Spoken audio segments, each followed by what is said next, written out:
हरे कृष्ण एकादशी का महापर्व जगत के पालनहार भगवान श्री विष्णु को समर्पित होता है और इस शुभ अवसर पर भगवान श्री विष्णु के साथ माँ लक्ष्मी जी की पूजा और भगवान श्री कृष्ण की पूजा की जाती है। पुत्रदा एकादशी जो कि साल में 2 बार आती है, एक पौष के महीने में और सावन के महीने में। पुत्रदा एकादशी अपने नाम के अनुरूप ही फल प्रदान करने वाली है, लेकिन सबसे प्रमुख बात ये है, सबसे विशेष बात ये है कि इस एकादशी का श्रद्धापूर्वक पालन किया जाए तो ये निसंतानों को संतान सुख की प्राप्ति होती है। तो वहीं एकादशी का व्रत करने से अगले पिछले सभी जन्मों के पापों का नाश हो जाता है।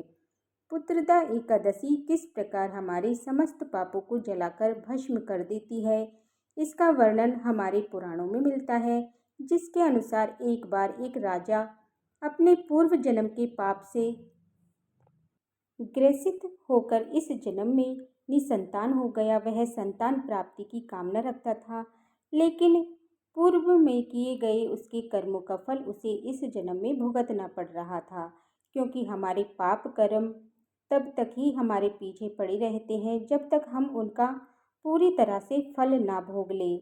हमारे अच्छे कर्म भी इसी प्रकार हमारे जीवन में हमारे मोक्ष की राह को प्रशस्त करते हैं। तब वह राजा इस जन्म में हमेशा भगवान की भक्ति में लगा रहता था, दान पुण्य करता था। तब उसको एक महर्षि के बताए विधान अनुसार समय आने पर पुत्रदा एकादशी का पालन करने पर एक स्वस्थ और दीर्घायु पुत्र की प्राप्ति हुई। लेकिन एकादशी व्रत का पूर्ण फल तभी प्राप्त होता है जब व्रत निष्ठा के साथ नियम पालन के साथ किया जाए और शुभ मुहूर्तों का ध्यान रखा जाए। तो चलिए आपको बताते हैं इस बार सावन महीने की पुत्रदा एकादशी कब है, क्योंकि इस दिन भद्रा भी लग रही है। तो एकादशी व्रत वाले दिन भद्रा काल कब से कब तक रहेगा और भद्रा का वास कहाँ रहेगा, क्या आप अपनी दैनिक पूजा या एकादशी की पूजा कर सकते हैं।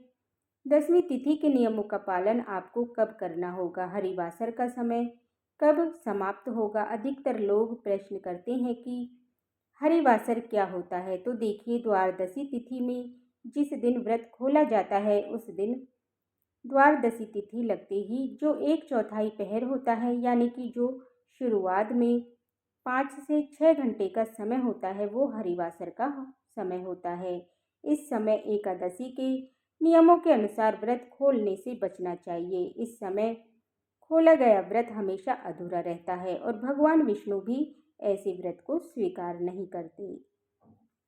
जो हरिवासर के समय खोला जाए, तुलसी के पत्ते 10वीं तिथि को ही तोड़कर रख लिए जाते हैं, क्योंकि नियमों के अनुसार एकादशी के दिन तुलसी जी में ना तो जल चढ़ाया जाता है और न ही तुलसी के पत्ते तोड़े जाते हैं। अगर तोड़ना भूल जाए तो अपने आप गिरे हुए पत्तों को साफ जल से धोकर भी भगवान को समर्पित किया जाता है। सच्चे मन से एकादशी के दिन जो तुलसी जी की पूजा करता है, तुलसी जी में दीपदान करता है, भगवान उनकी मनोकामनाएं सबसे पहले पूर्ण करते हैं। इस बार एकादशी तिथि प्रारंभ हो रही है 4 अगस्त दिन सोमवार को सुबह 11:42 से। इससे पहले तक 10वीं तिथि रहेगी और एकादशी तिथि 5 अगस्त मंगलवार को दोपहर 1:12 पर समाप्त होगी। इसके बाद से द्वादशी लग जाएगी, क्योंकि 5 अगस्त मंगलवार को एकादशी और द्वादशी दोनों ही हैं। तो ऐसे में 5 अगस्त मंगलवार को ही पुत्रदा एकादशी का व्रत रखा जाएगा और यही एकादशी सबसे शुद्ध एकादशी मानी जाएगी। ध्यान रखिएगा, सोमवार के दिन एकादशी का व्रत नहीं है, बल्कि मंगलवार के दिन ही एकादशी का व्रत रहेगा। और सबसे शुभ बात, इस दिन सावन का आखिरी मंगला गौरी व्रत भी रहेगा। मंगलवार के दिन ब्रह्म मुहूर्त सुबह 4:27 से 5:15 तक रहेगा। सूर्योदय सुबह 6:03 पर होगा और सूर्यास्त होगा शाम 7:02 पर। प्रातःकाल पूजा मुहूर्त रहेगा सुबह 4:41 से 5:45 तक। शाम की पूजा आप कर सकते हैं शाम 7:09 से 8:13 के बीच में। और इस दिन इंद्र योग भी बन रहा है, लेकिन इंद्र योग सुबह 7:25 तक रहेगा। इसके अलावा सुबह 11:23 तक ज्येष्ठ नक्षत्र रहेगा। उसके बाद में मूल नक्षत्र प्रारंभ हो जाएगा। अब बात करते हैं द्वादशी तिथि की। तो 5 अगस्त मंगलवार को दोपहर 1:13 से एकादशी तिथि प्रारंभ हो जाएगी और इसके साथ प्रारंभ हो जाएगा हरिवासर का समय। द्वादशी तिथि समाप्त होने का समय 6 अगस्त दिन बुधवार को दोपहर 2:08 पर होगा और द्वादशी तिथि को ब्रह्म मुहूर्त सुबह 4:27 से लेकर के 5:15 तक रहेगा। सूर्योदय सुबह 6:03 पर और सूर्यास्त होगा शाम 7:01 पर। प्रातःकाल पूजा आप कर सकते हैं सुबह 4:42 से 5:45 के बीच में।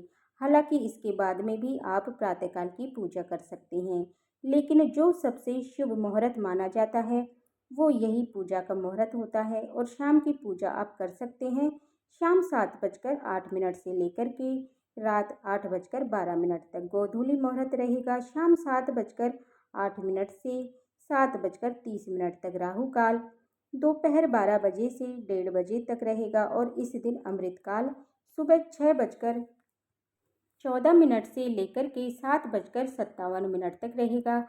यदि आप सुबह पहले मुहूर्त में पूजा ना कर पाए तो अमृतकाल में भी पूजा कर सकते हैं।